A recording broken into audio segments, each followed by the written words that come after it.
The salt air hung thick over the Naval Amphibious Base Coronado as Sarah Martinez stepped off the bus that would change her life forever.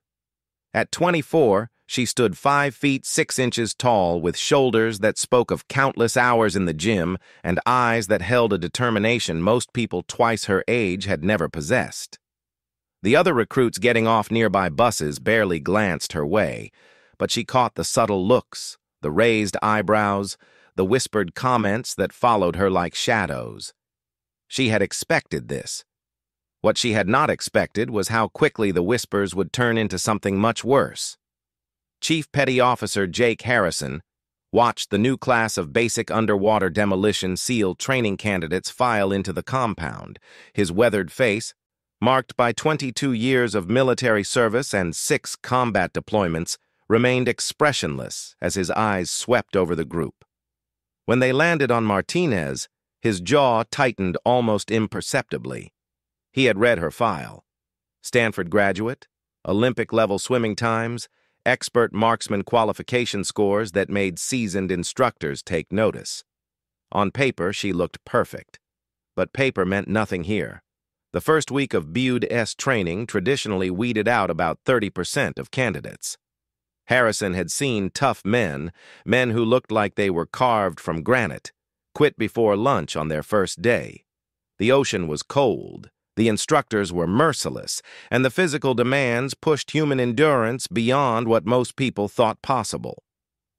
Adding the social dynamics of being the only woman in a class of 67 men was a variable Harrison did not want to deal with. Martinez found her assigned room in the barracks and began unpacking her gear with methodical precision. Her roommate, a linebacker-sized recruit named Tommy Chen from Texas, introduced himself with surprising warmth. Chen had played college football before deciding he wanted something more meaningful than weekend games and beer commercials. His easy smile and genuine handshake were the first positive interaction Martinez had experienced since arriving. "So what brings you to this lovely vacation resort?" Chen asked, gesturing around their spartanly furnished room. "Same thing that brings everyone here, I imagine," Martinez replied, hanging up her uniforms with military precision. "I want to serve at the highest level possible." Chen nodded, sensing something in her tone that suggested there was more to the story. Most recruits came to BUD-S with dreams of glory, adventure, or proving something to themselves or others. But Martinez carried herself like someone who had already proven everything she needed to prove and was here simply because it was where she belonged. The truth was more complicated. Martinez had grown up in a family where military service was not just respected, but expected. Her father had been a Marine, her grandfather a Navy veteran of World War II. She had excelled at everything she tried, academics, athletics, leadership roles, but nothing had felt like her true calling until she held a rifle for the first time at age 16 during a summer military camp. The weapon felt like an extension of her own body. Her first shot hit dead center of a target that experienced shooters struggled with. By the end of that week, she was outperforming instructors who had been shooting for decades. Her father, initially skeptical about his daughter's military aspirations, became her biggest supporter after watching her put 20 consecutive rounds through a quarter-sized target at 300 yards. But marksmanship alone did not qualify someone for the SEAL teams. The training would test every aspect of her physical and mental capabilities, and Martinez knew she would have to exceed every standard to earn the respect she would need to succeed. The first physical training session began at 0500 hours the next morning. The candidates assembled on the beach in the pre-dawn darkness, shivering in their shorts and t-shirts as Pacific Ocean waves crashed nearby. Instructor Harrison stood before them like a statue, flanked by 6 other instructors whose faces showed the kind of hardness that came from years of combat operations. "Welcome to the first day of the rest of your lives," Harrison announced, his voice carrying easily over the sound of the surf. "For the next 24 weeks, you belong to us. Some of you think you know what that means. You are wrong. He began walking slowly along the line of candidates, making eye contact with each one. When he reached Martinez, he stopped. "You," he said, loud enough for everyone to hear. "What makes you think you belong here?" Martinez met his stare without flinching. "The same thing that makes any of us think we belong here, Chief.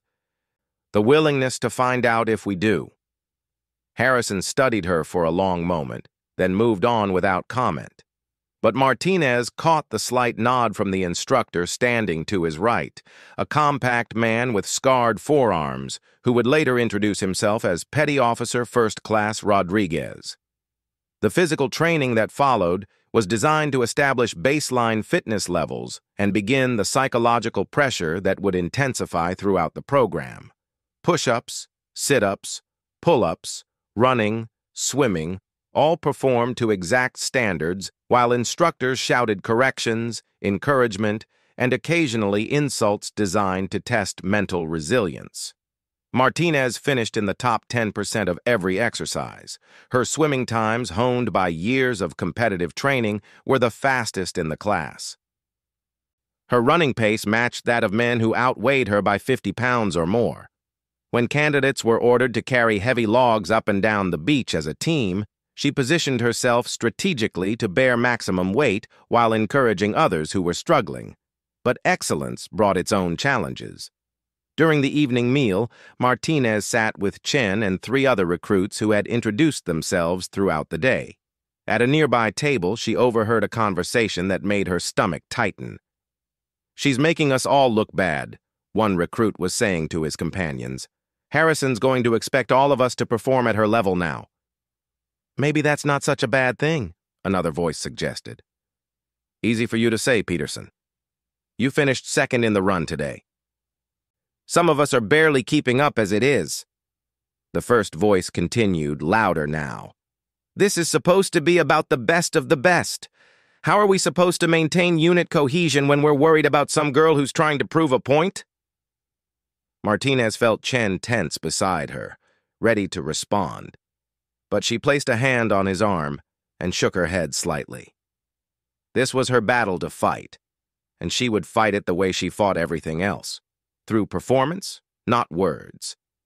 The conversation at the other table grew more heated, with some recruits arguing that Martinez deserved the same chance as everyone else, while others questioned whether women had any place in special operations.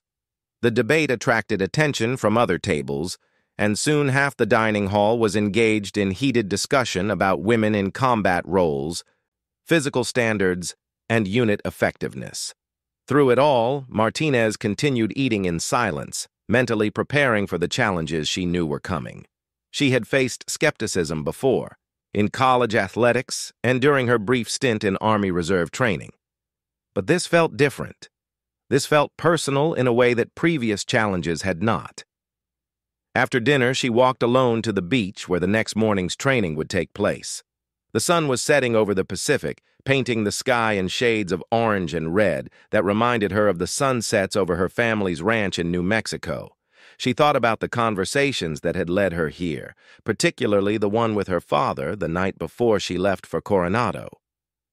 "You know it's going to be harder for you than for them," he had said, standing on their front porch as she loaded her gear into her truck.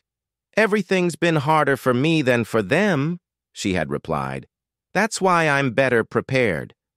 Her father had smiled at that, the proud smile of a man who had raised his daughter to face any challenge head-on.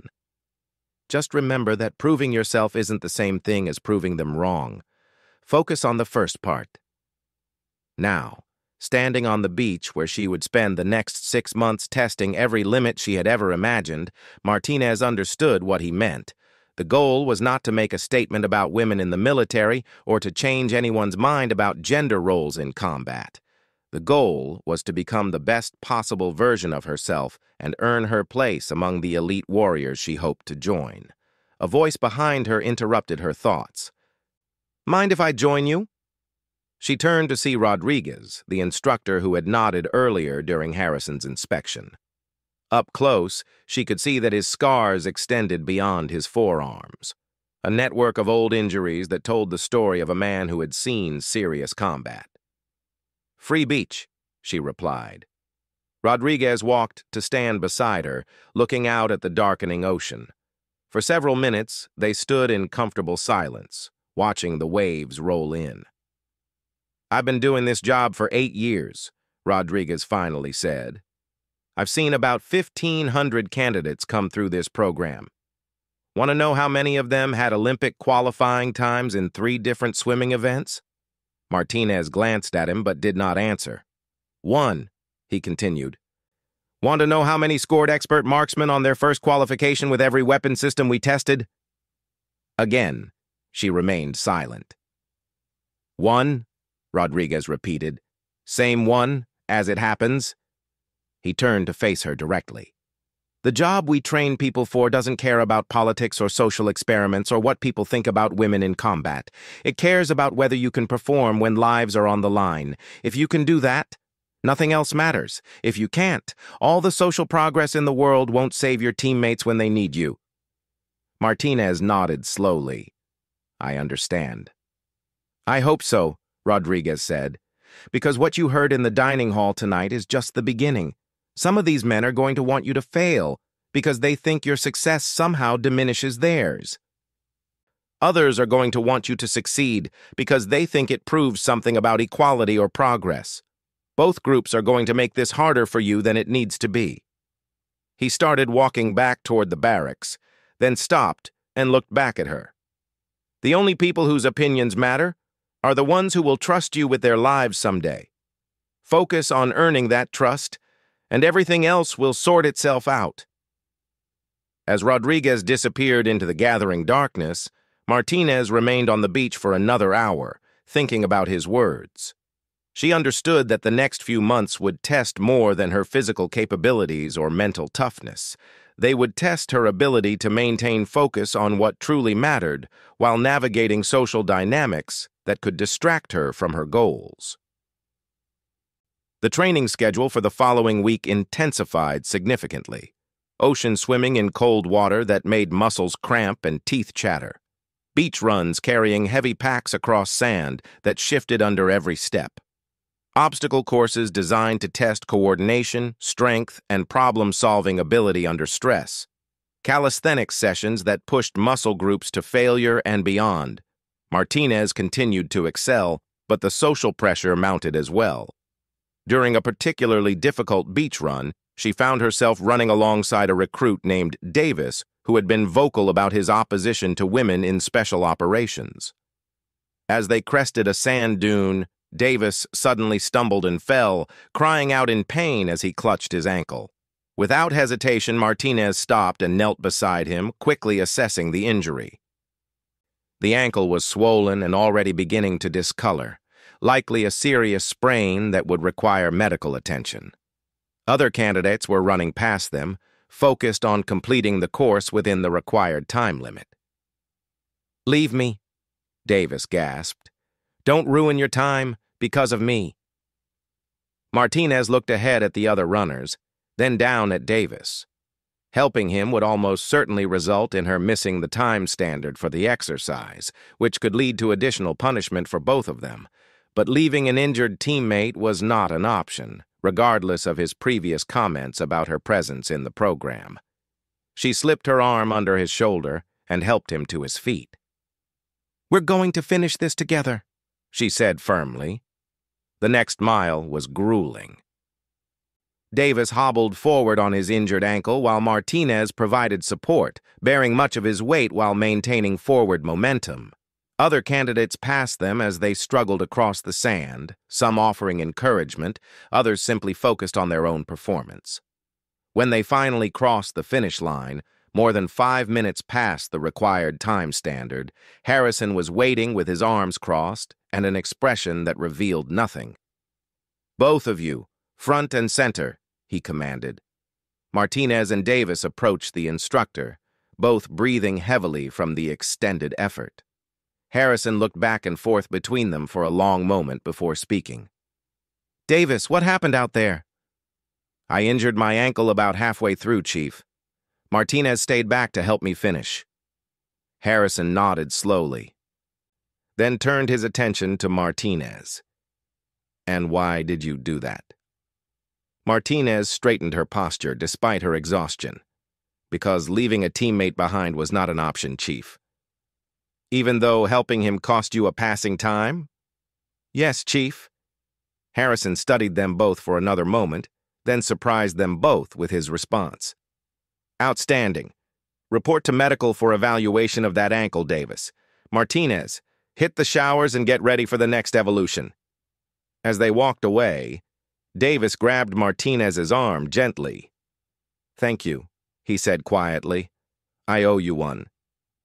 Martinez nodded, but did not make a big deal of his gratitude. She had not helped him to change his mind about women in combat or to prove a point about teamwork.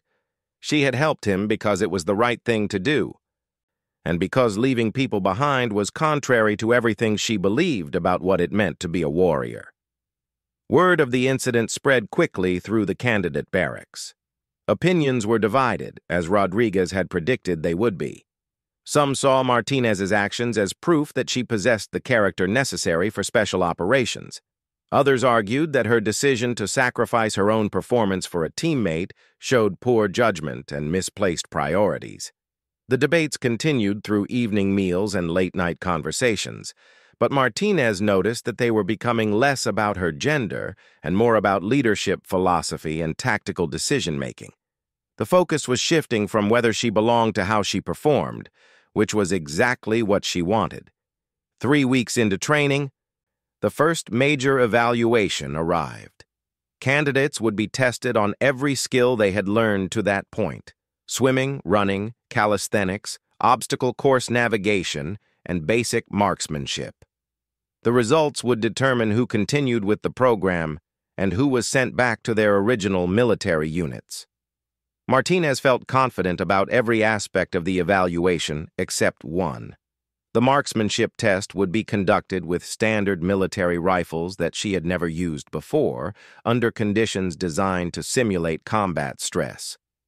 While her Olympic shooting background gave her technical advantages, those competitions had used different weapons and very different environments than what she would face here. The shooting range was located several miles from the main training area, requiring a bus ride through the rolling hills that surrounded the naval base. As the candidates loaded their gear and prepared for transport, Martinez felt the familiar pre-competition focus settling over her mind. She had learned years ago to channel nervous energy into heightened awareness and steady concentration. Chen, who had become her closest friend among the candidates, sat beside her during the bus ride. "You nervous about anything in particular?" he asked. Martinez considered the question. "Not nervous, exactly, but this is where I need to prove that all those shooting trophies mean something in a military context." "From what I've seen, you don't have anything to worry about," Chen replied. "You've been solid on everything else." Martinez nodded, but continued staring out the window at the passing landscape. She was thinking about her grandfather's stories from World War II, particularly the ones about Navy snipers who had protected landing forces during amphibious assaults in the Pacific. He had always spoken with deep respect about those men and their ability to remain calm and accurate under extreme pressure. "Accuracy under pressure," she murmured to herself, repeating the phrase her grandfather had used whenever he talked about combat marksmanship. The bus pulled up to a shooting range that looked nothing like the clean, controlled environments where Martinez had competed in civilian shooting sports. Targets were positioned at various distances across uneven terrain that required shooters to adapt their positions and account for environmental factors like wind and elevation changes. Harrison and the other instructors had set up multiple shooting stations, each designed to test different skills: long-range precision shooting from a supported position, quick engagement of multiple targets at close range, shooting from unconventional positions that simulated combat scenarios, moving target engagement that required shooters to track and lead targets while maintaining accuracy. As the candidates prepared their weapons and received final instructions, Martinez felt a familiar calm settling over her. This was what she had been born to do. All the debates about her presence in the program, all the social pressure and political implications fell away as she focused on the fundamental task of putting rounds exactly where she intended them to go. The first station tested basic marksmanship at 200 yards from a supported prone position. Each candidate would fire 10 rounds at a standard military target, with scoring based on proximity to the center ring. Martinez watched several other candidates shoot before her turn, noting their techniques and the way the wind was affecting bullet flight. When her name was called, she approached the firing line with quiet confidence. The weapon felt different in her hands than her competition rifles, but the fundamentals remained the same. Breath control, sight alignment, trigger manipulation, follow-through. She had performed these actions thousands of times under her father's watchful eye, and later under Olympic coaches who demanded perfection. Her first shot hit dead center of the target. The second shot created a hole so close to the first that the scoring officials had to examine the target carefully to confirm two distinct hits. By her fifth shot, Rodriguez was standing behind her with binoculars, studying her technique. By her 10th shot, Harrison had joined him, along with several other instructors who had noticed the growing cluster of holes in the exact center of the target. "Holy shit!" someone whispered from the candidate observation area. Martinez cleared her weapon and stepped back from the firing line, her expression unchanged by the impressive display of accuracy. She had expected to shoot well, and she had shot well. The surprised reactions from instructors and fellow candidates told her that their expectations had been somewhat different. Harrison examined the target personally, measuring the group size with a ruler, 10 shots in a space smaller than a quarter at 200 yards. In 22 years of military service, including multiple combat tours and extensive experience with elite sniper units, he had rarely seen shooting that precise from anyone, much less from a candidate in their first month of training. "Martinez," he called out as she waited for instructions to move to the next station. She approached him with the same calm demeanor she had maintained throughout the exercise. "Yes, Chief?" Harrison held up the target so that other instructors could see the result. "Where did you learn to shoot like this?" "My father taught me the basics when I was 16, Chief. I competed in Olympic-style shooting through college." Harrison nodded slowly, processing this information. He had read her file and knew about her competitive background, but seeing the actual results was different than reading about them on paper. "What was your best competitive score?" he asked. "I qualified for the Olympic trials in 3 events, Chief, made the alternate team in 2 of them." This revelation spread quickly among the instructors and candidates within earshot. Olympic-level marksmanship was rare in any military context, but finding it in a Bud S candidate was unprecedented. Harrison and Rodriguez exchanged a look that suggested they were reconsidering their initial assessments of Martinez's capabilities. The remaining shooting stations confirmed what the first had suggested. Martinez's performance was not just excellent, it was at a level that exceeded most instructors' abilities. She engaged moving targets with the same precision she had shown on stationary ones. She transitioned between multiple targets with speed and accuracy that made experienced military marksmen shake their heads in amazement.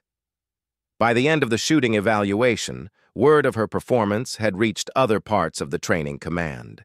Instructors from advanced sniper schools had come to observe her final few stages of fire. Senior enlisted personnel who rarely showed interest in basic training events found excuses to visit the range. Martinez remained focused on each individual shot, unaware of the growing audience or the conversations taking place among the military personnel watching her. She was in the zone that every competitive shooter strove to achieve, a state of complete concentration where external distractions faded away and only the target mattered. When the evaluation concluded, Harrison gathered all the candidates for a debriefing session. He reviewed the overall results, noting areas where the class needed improvement and acknowledging strong performances in various categories. "Before we return to base," he said, "I want to address something that happened here today. One candidate's shooting performance was at a level we rarely see, even among experienced special operations personnel. Martinez, front and center." Martinez approached Harrison with the same steady composure she had maintained all day. She was aware that her shooting had gone well, but the significance of the moment was still settling in. "Your shooting today was exceptional," Harrison continued, speaking loud enough for all candidates to hear. "It was the kind of performance that makes instructors remember why we do this job. You've set a standard that will be difficult for anyone to match." He paused, looking around at the other candidates. "More importantly, you've demonstrated that excellence comes from dedication, training, and character. Those qualities are not determined by gender, background, or anything else except the individual's commitment to being the best version of themselves." As the candidates prepared to board the buses back to base, Martinez felt a shift in the atmosphere around her. The conversations were still happening, but their tone had changed. Instead of debating whether she belonged in the program, people were discussing what her presence might mean for the capabilities of their future teams. Chen approached her as they loaded onto the bus. "So, Olympic alternate, huh? Were you planning to mention that anytime soon?" Martinez smiled for the first time all day. "It didn't seem relevant until today." "Not relevant?" Chen laughed. "You just outshot a bunch of instructors who've been doing this for 20 years. I'd say that's pretty relevant." As the bus pulled away from the shooting range, Martinez looked back at the facility where her military marksmanship career had truly begun. She knew that today's performance had changed something fundamental about her relationship with the program and the people in it. The questions about her capabilities were largely answered, but she also knew that new challenges and expectations would come with the recognition of her exceptional shooting ability. The ride back to base was filled with animated conversations about the day's events, but Martinez found herself thinking about what would come next.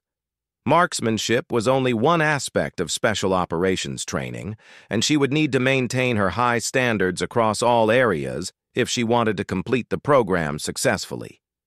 As the familiar buildings of the naval base came into view, Martinez felt a deep sense of satisfaction about the progress she had made.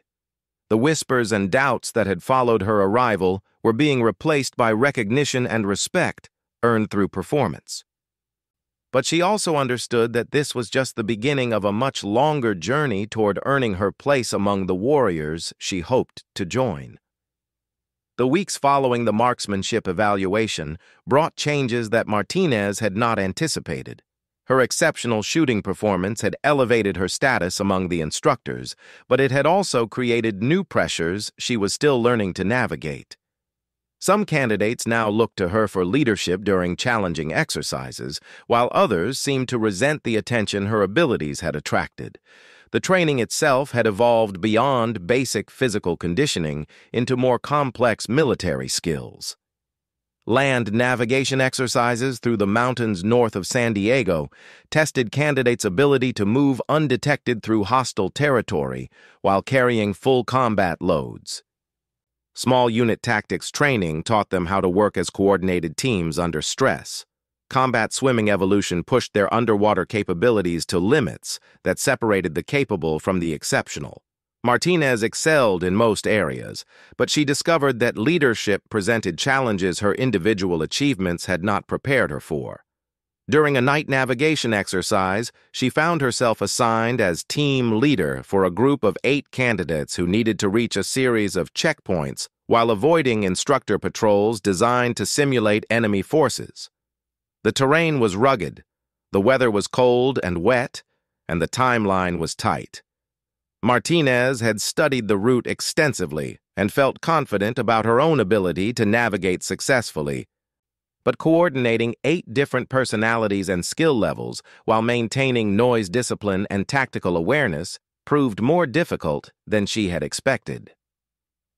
2 hours into the exercise, one of her team members, a candidate named Williams, was struggling to keep up with the pace required to meet their timeline. Martinez faced a dilemma similar to the one she had encountered with Davis during the beach run, but the stakes were higher now.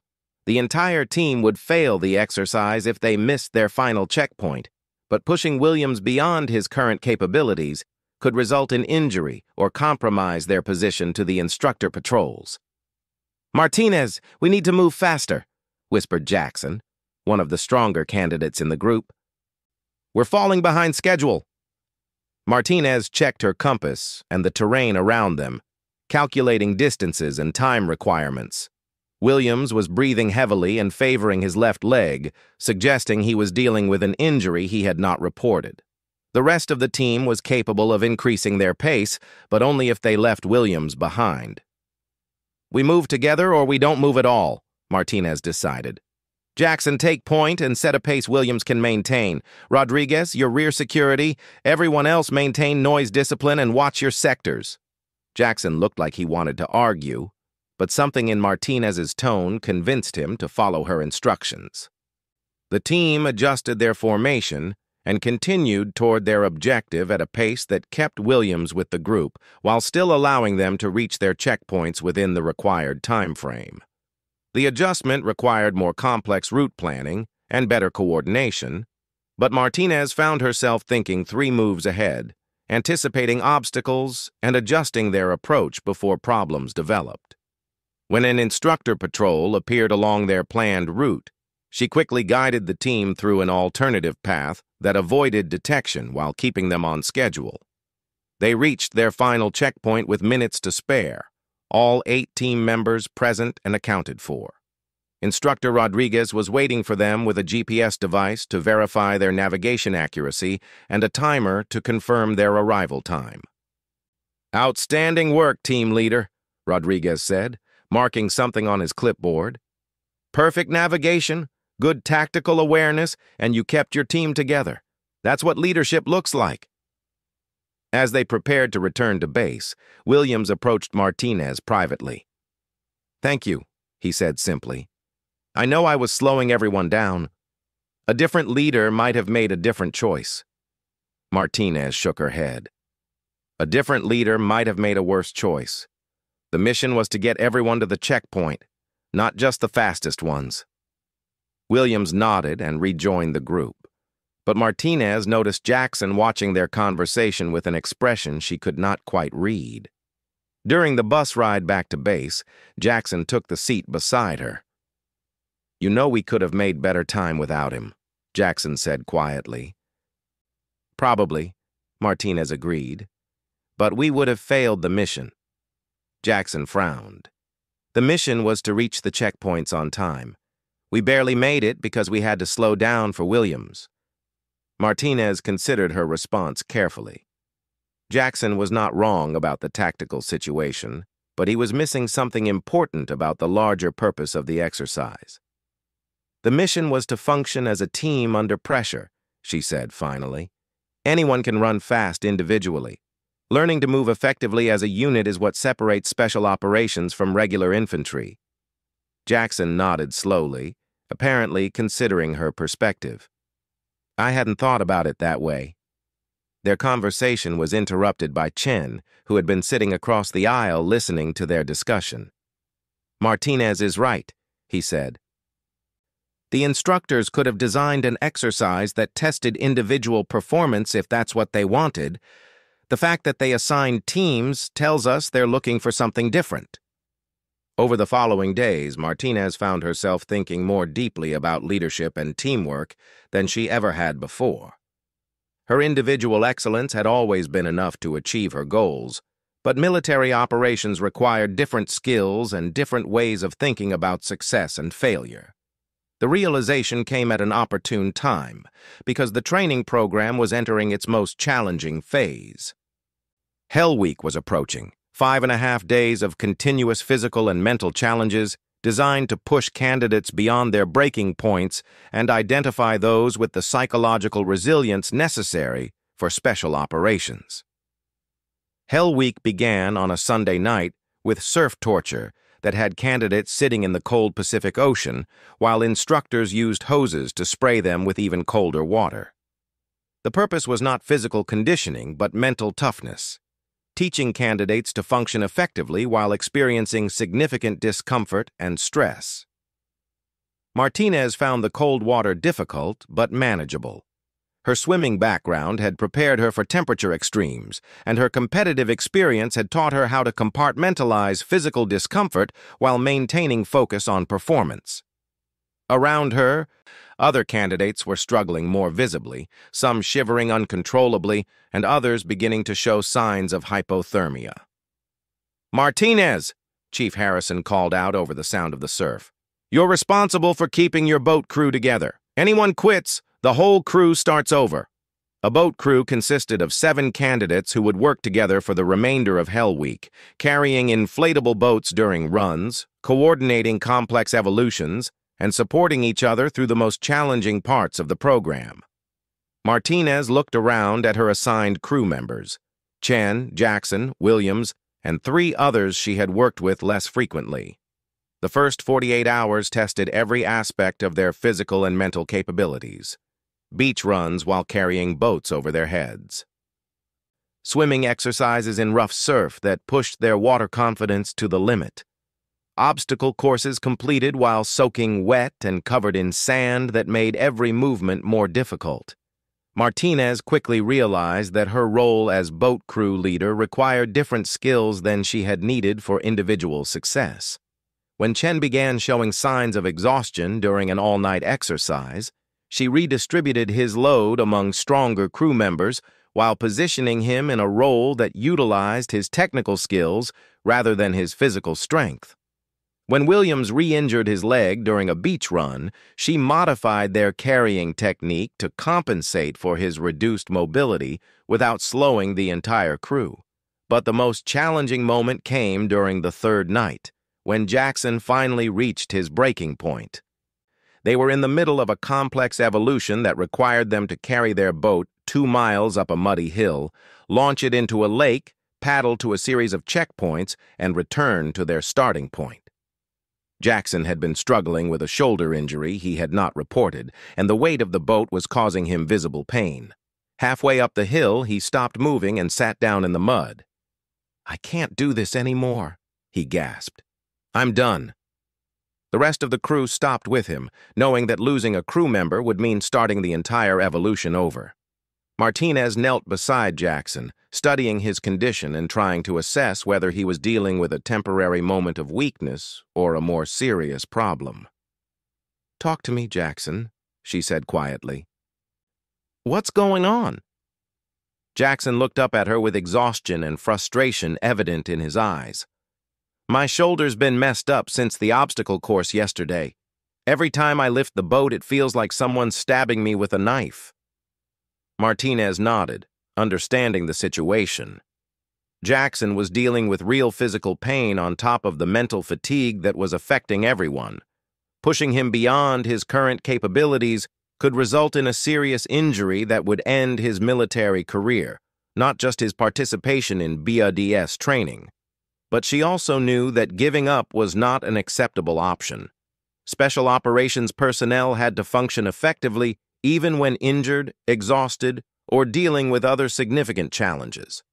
The key was finding a way to keep Jackson engaged while managing his physical limitations. "Here's what we're going to do," Martinez announced to the crew. "Jackson, you're going to coordinate our movement and call out obstacles. Chen and Williams, take Jackson's position on the boat. Everyone else, adjust your grip to compensate for the redistribution." The solution allowed Jackson to remain an active part of the crew while reducing the physical stress on his injured shoulder. More importantly, it kept him mentally engaged in the mission, rather than allowing him to focus on his discomfort and frustration. The crew completed the evolution successfully, but the incident had highlighted something important about leadership under extreme stress.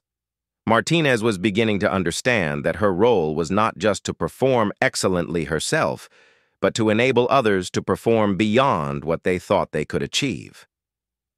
This understanding became even more important as Hell Week progressed and the physical and mental challenges intensified. Sleep deprivation, constant physical stress, and psychological pressure designed to break down individual defenses created an environment where leadership and teamwork were the only ways to survive.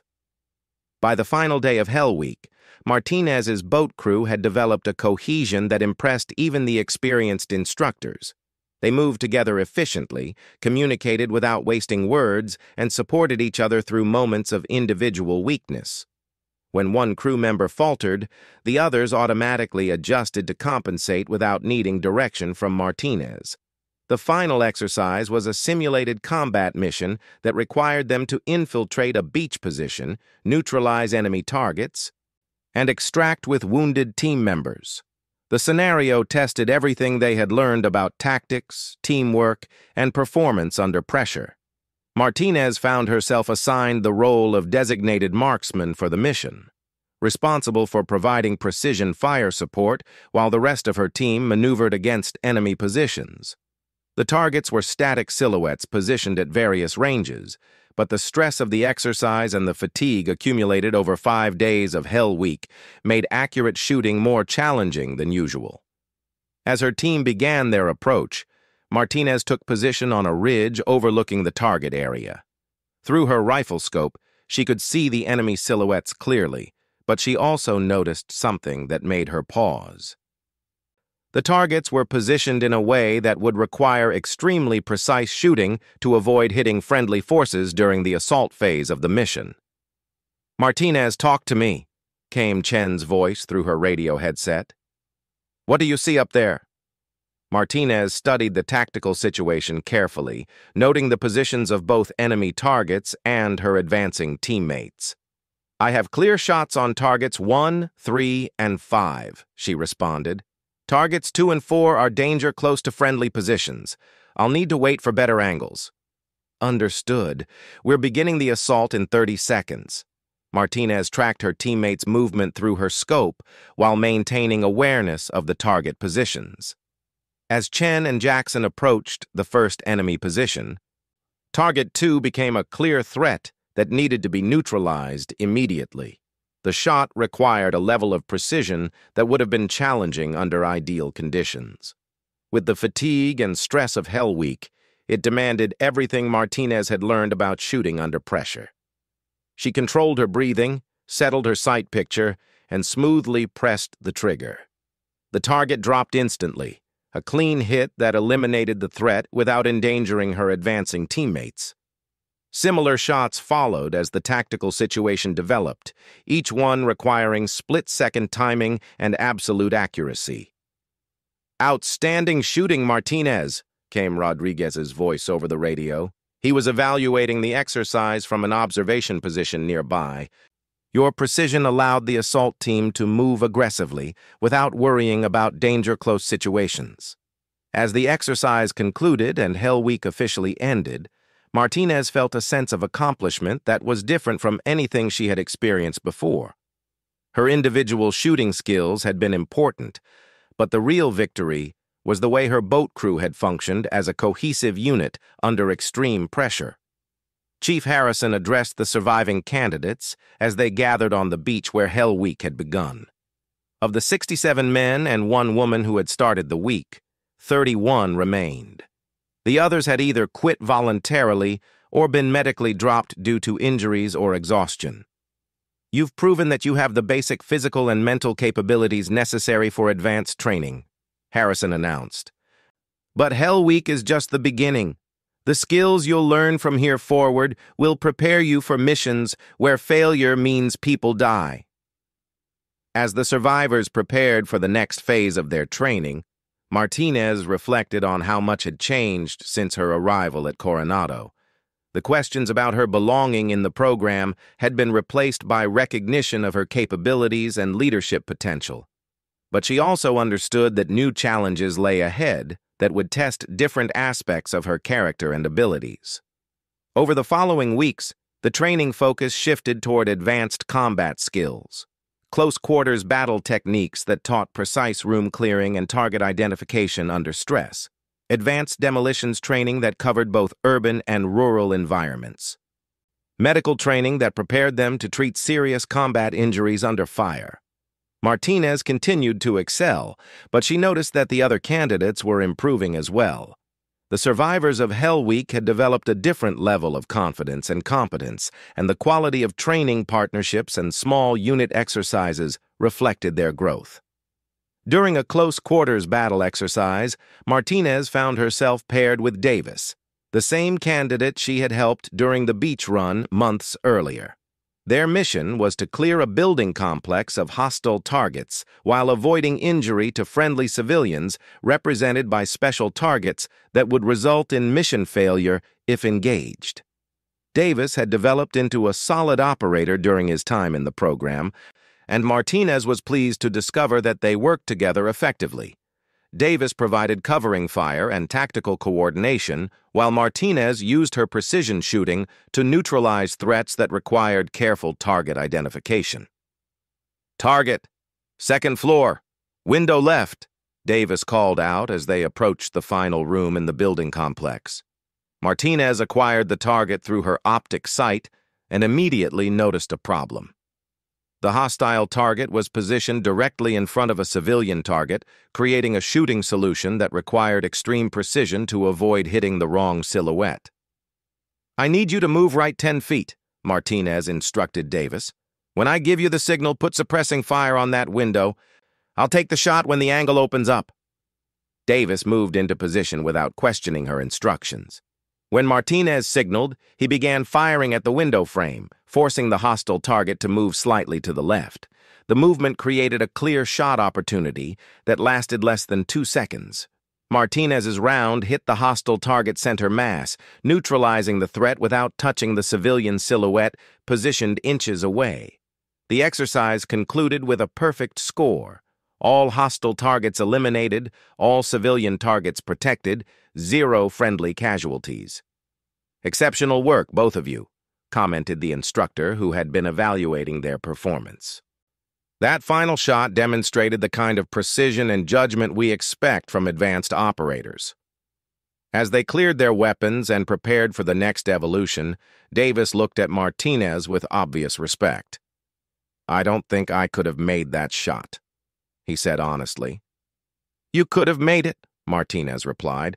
"But more importantly, you set up the conditions that made it possible. Good shooting is a team effort." Davis nodded, apparently considering the implications of her comment. "When this is all over, I hope we end up on the same team." Martinez smiled at the suggestion. The idea of working professionally with someone who had initially questioned her presence in the program illustrated how much had changed for all of them during their time at Bud-S. The training continued with increasing complexity and realism. Live fire exercises where candidates maneuvered against targets while avoiding friendly forces in adjacent lanes. Navigation problems that required them to move undetected through areas with actual security patrols. Combat diving operations that combined underwater infiltration with precision surface attacks. Throughout these challenges, Martinez maintained her high standards while developing a reputation as someone who made everyone around her better.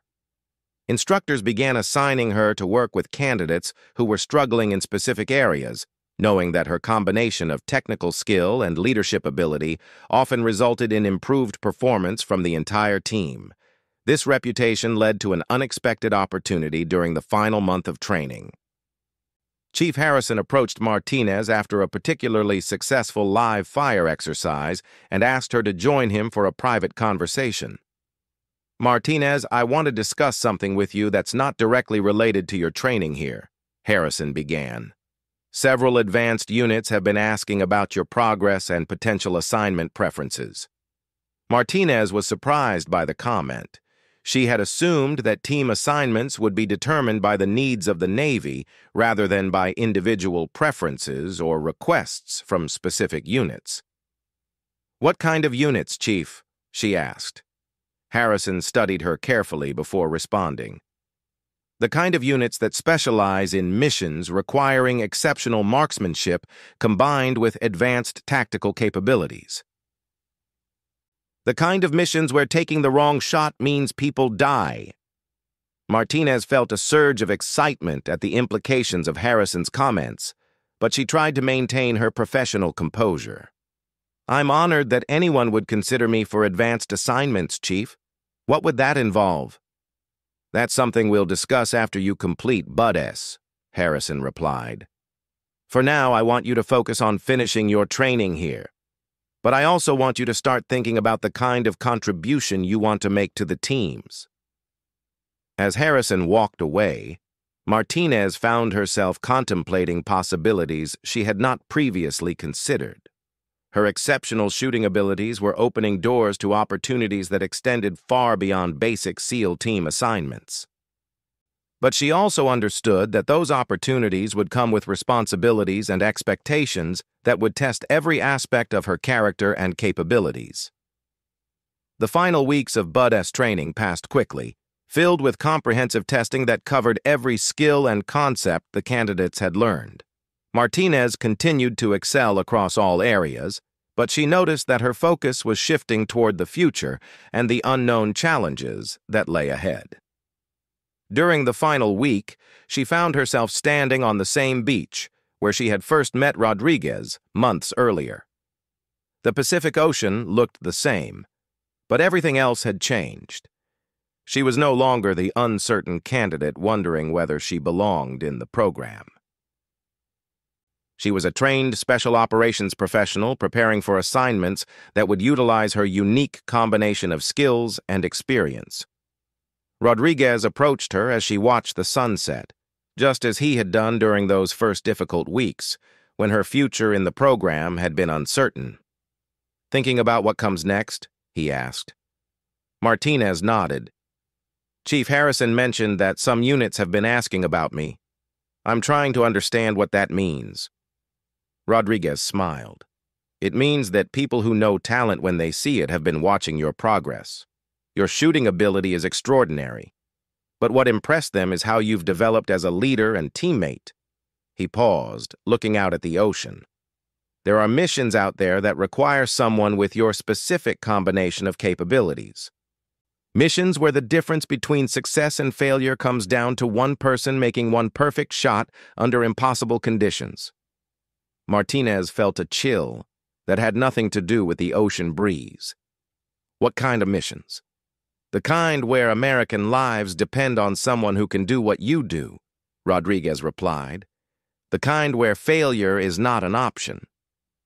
As Rodriguez walked back toward the barracks, Martinez remained on the beach thinking about his words. Her journey through Bud S training was almost complete, but she was beginning to understand that it was also just the beginning of something much larger and more significant than she had originally imagined. 6 months after stepping off the bus at Naval Amphibious Base Coronado, Sarah Martinez stood with 29 other graduates during the Bud S completion ceremony. The transformation was complete in ways that went far beyond physical conditioning or technical skills. She had evolved from an individual athlete seeking to prove herself into a special operations professional ready to serve at the highest levels of military capability. The ceremony took place on the same beach where Hell Week had tested their limits and where countless other warriors had begun their careers in the SEAL teams. Family members, senior military officials, and representatives from various special operations units filled the stands overlooking the Pacific Ocean. Martinez's parents had flown in from New Mexico for the ceremony, and she could see the pride in her father's eyes as he watched his daughter receive recognition for completing one of the military's most demanding training programs. Her mother, who had initially worried about her daughter's choice to pursue special operations, now understood that this was exactly where Martinez belonged. Chief Harrison delivered the keynote address, speaking about the qualities that separated special operations personnel from conventional military forces. He talked about courage, dedication, and the willingness to sacrifice personal comfort for the greater good.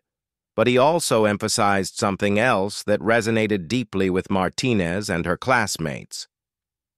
"The enemies you will face do not care about your individual achievements or your personal motivations," Harrison said, his voice carrying clearly across the assembled crowd. "They care only about stopping you from completing your missions and protecting the people you have sworn to serve." Your success will depend on your ability to function as part of something larger than yourself. After the ceremony concluded, Rodriguez approached Martinez as she was saying goodbye to her family. "Congratulations, Petty Officer Martinez," he said, using her new rank for the first time. "You've earned this." Martinez thanked him, but Rodriguez had more to say. "I wanted to let you know that you've been selected for assignment to SEAL Team 6, he continued. "You'll be reporting to Dam Neck next month for advanced training." The news hit Martinez like a physical blow.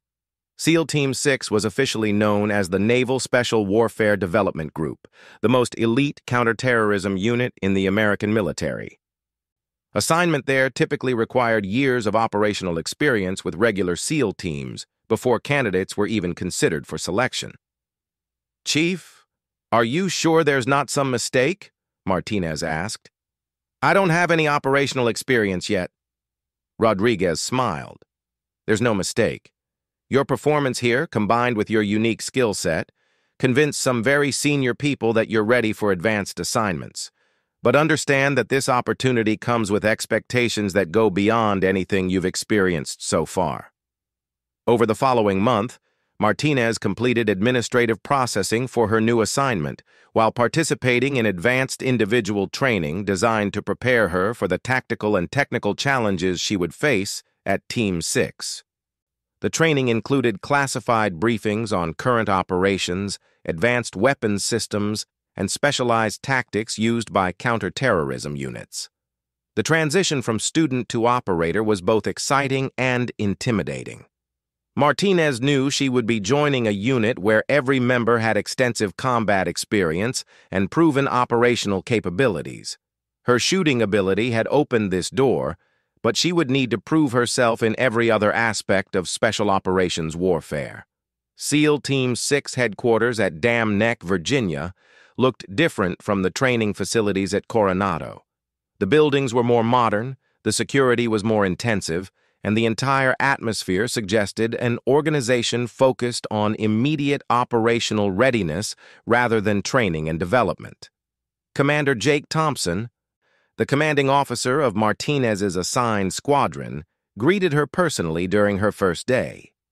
Thompson was a 20-year veteran with combat experience, spanning multiple theaters and operations that rarely appeared in public media accounts. "Martinez, welcome to the team," Thompson said, gesturing for her to sit in his office. "I've reviewed your training records from Bud S, and I'm impressed with what I see. But I want to be clear about what we expect from you here."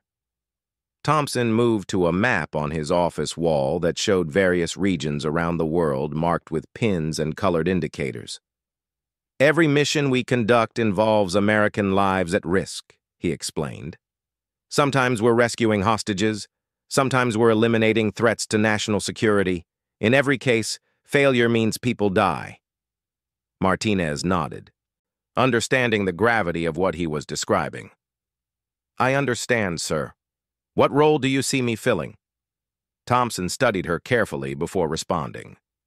"We need a precision shooter who can operate effectively in small teams under extreme stress, someone who can make shots that others can't make, under conditions that would challenge the best marksman in the world." He pointed to several locations on the map.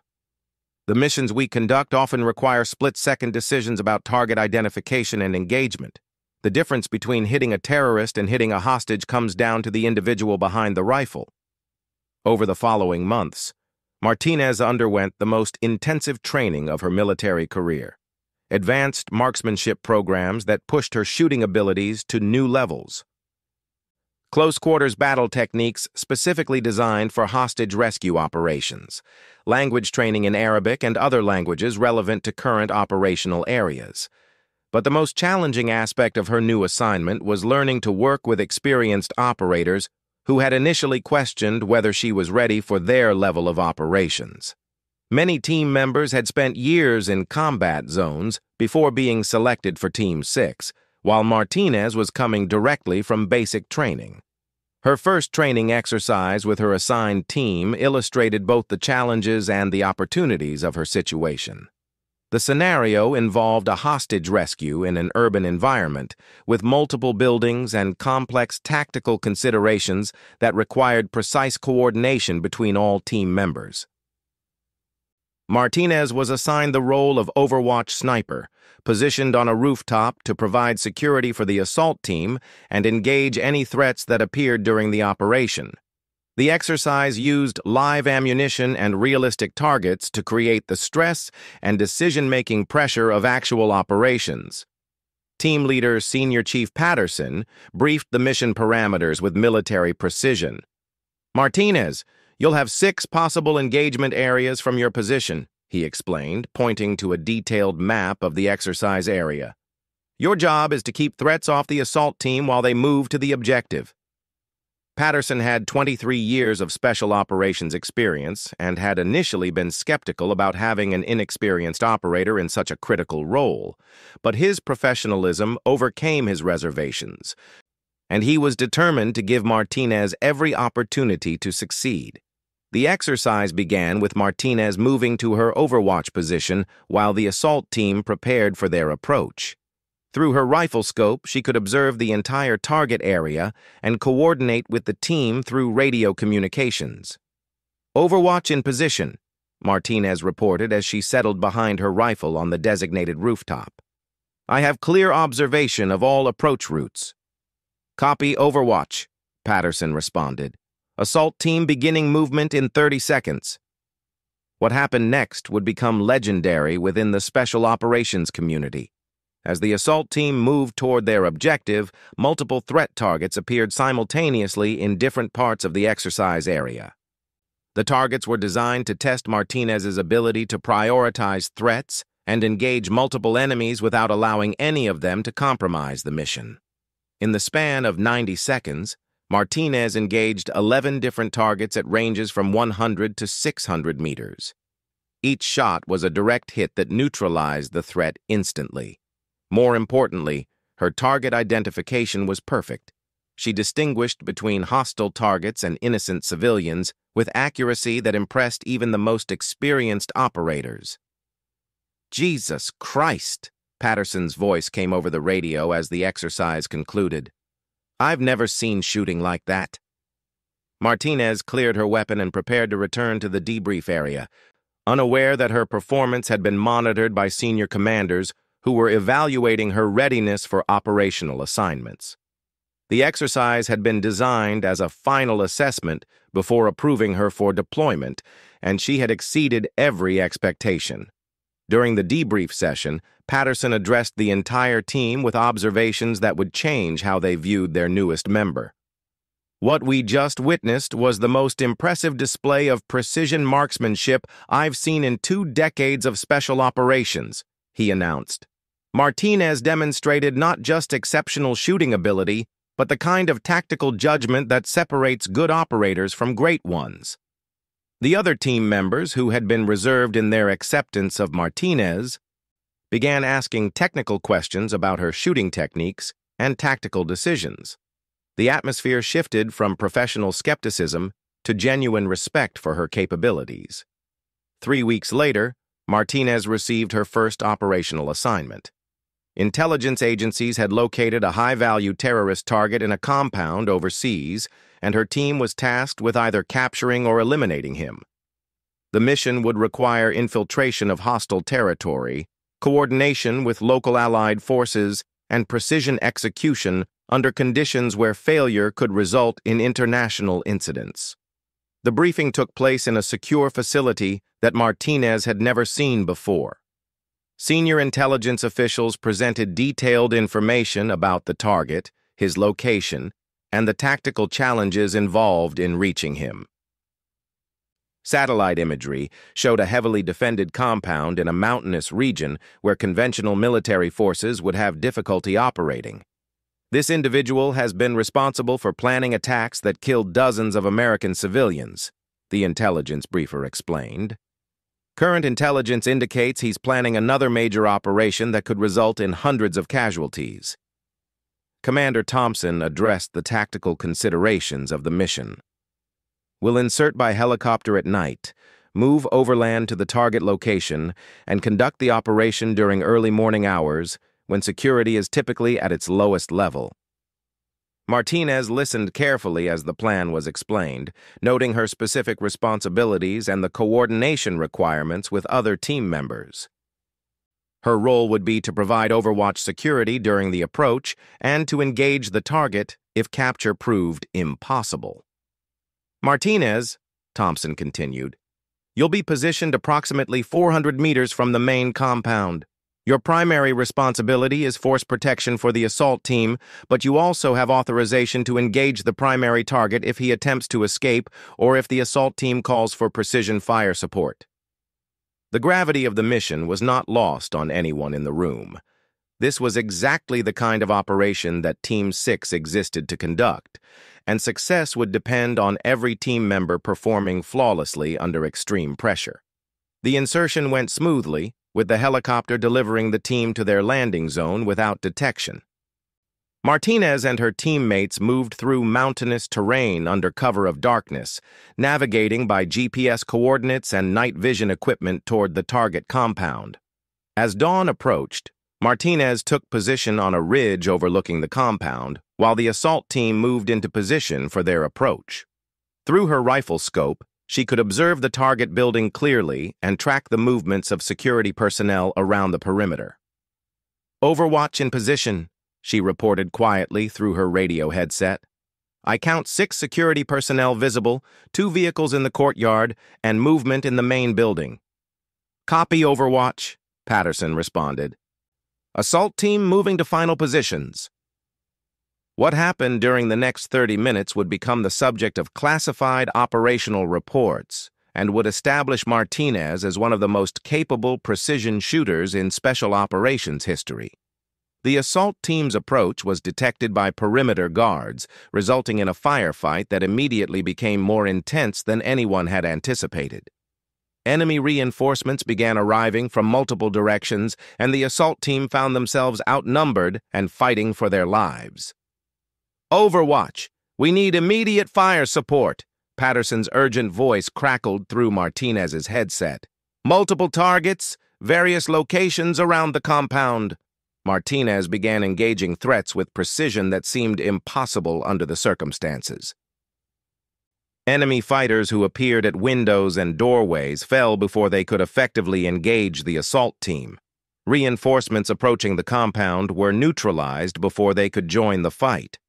But the most critical moment came when the primary target himself appeared, attempting to escape through a rear exit of the main building.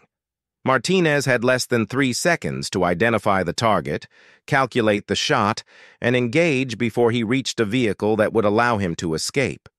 The distance was 487 meters. The target was moving quickly and would be obscured by the vehicle within moments. Wind conditions were gusty and unpredictable. The shot required absolute precision to avoid hitting civilian bystanders who were also in the area. Martinez controlled her breathing, settled her sight picture, and smoothly pressed the trigger.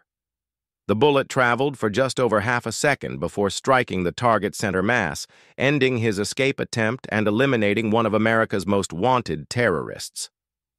"Target down," Martinez reported calmly. "Primary objective complete." The firefight continued for another 10 minutes as the assault team completed their mission and prepared for extraction. But Martinez continued providing Overwatch fire that kept enemy forces from overwhelming her teammates. When the operation concluded, enemy casualties totaled 18 confirmed kills, with Martinez responsible for 14 of them. During the helicopter flight back to their base, Patterson sat beside Martinez with an expression of amazement that he made no effort to hide. "In 30 years of military service, I've never seen anything like what you did today," he said. "That shot on the primary target was impossible, but you made it look routine." Martinez nodded but remained focused on the tactical debrief that would follow their return.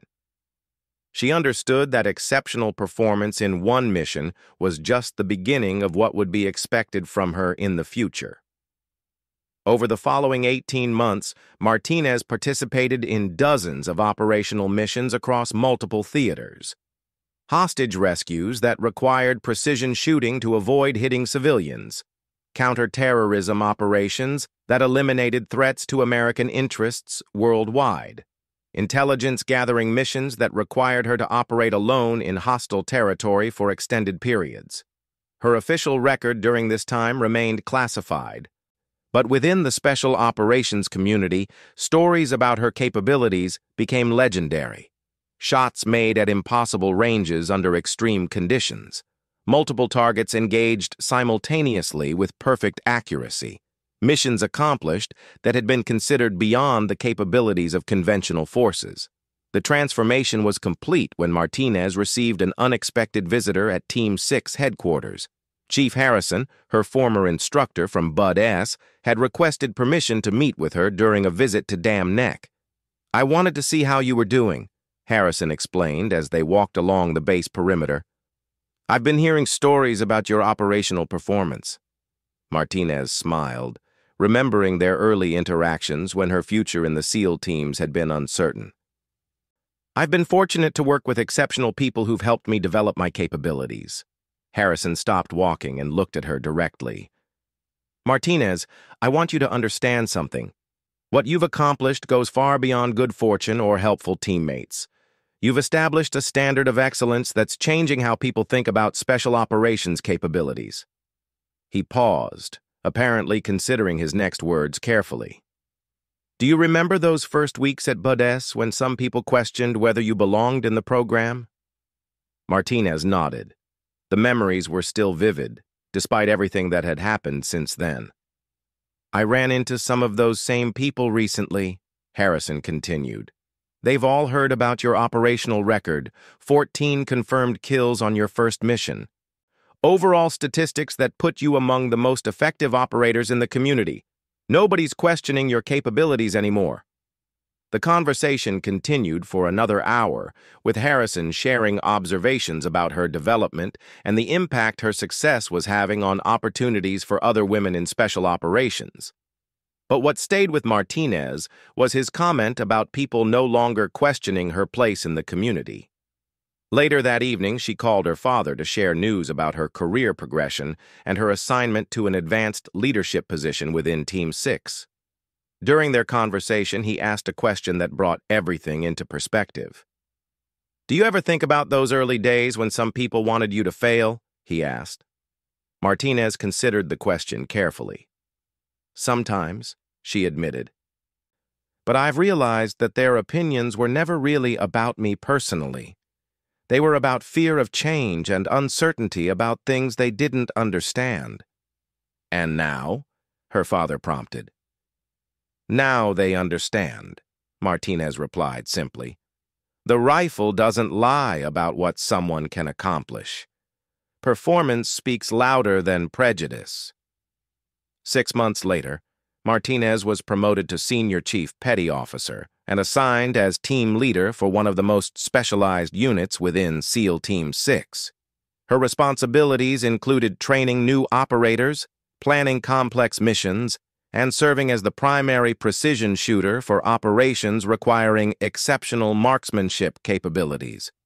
The ceremony took place in the same auditorium where she had first been briefed about Team 6 operations.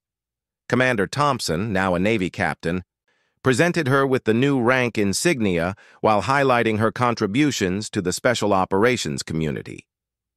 "Senior Chief Martinez has redefined what's possible in precision marksmanship and small unit operations," Thompson announced to the assembled personnel.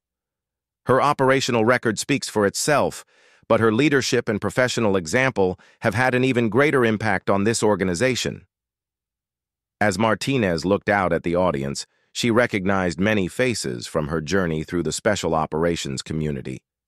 Rodriguez had flown in from Coronado to attend the ceremony.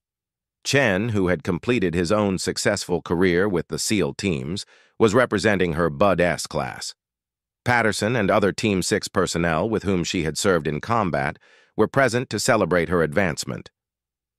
But what moved her most was seeing several young women in the audience who were preparing for their own attempts at special operations training. They represented the future of military service, and their presence demonstrated that the barriers she had helped break down would remain open for others who possessed the dedication and capabilities to succeed. During her acceptance speech, Martinez addressed the journey that had brought her to this point and the lessons she had learned along the way. When I first arrived at Bud S, some people believed that my presence would lower standards or compromise unit effectiveness, she said, looking directly at the audience. Others thought that my success or failure would prove something about women's capabilities in combat roles. She paused, gathering her thoughts. What I learned is that neither group understood what really matters in special operations. Standards are not lowered by including people who exceed them. Unit effectiveness is not compromised by adding capabilities that make the unit stronger. Martinez concluded her remarks by addressing the young women in the audience who were considering special operations careers. The path will not be easy, and some people will question whether you belong, she said. But if you have the dedication to excel and the character to serve others, you will find that performance overcomes every obstacle and every doubt. As the ceremony concluded, and Martinez began her new responsibilities, she reflected on how much had changed since that first day at Coronado. The whispers and doubts that had followed her arrival were now replaced by recognition and respect, earned through exceptional performance in the most demanding military roles. Her rifle had indeed revealed a kill count that silenced every critic and exceeded every expectation. But more importantly, her success had opened doors for others and demonstrated that excellence knows no boundaries except those imposed by individual dedication and character. The transformation from questioned recruit to respected leader was complete. But Martinez understood that her greatest contributions still lay ahead. Leading others, mentoring new operators, and continuing to push the boundaries of what was possible in special operations, warfare would define the next phase of her military career. As she walked out of the auditorium wearing her new rank insignia, Martinez smiled at the thought that somewhere in America, another young woman was probably making the decision to pursue special operations training. That woman would face challenges and skepticism, but she would also benefit from the trail that had been blazed by those who came before. The rifle never lied about what was possible when exceptional skill met uncompromising dedication. Martinez had proven that beyond any doubt, and her legacy would continue inspiring others to reach for their own highest levels of achievement.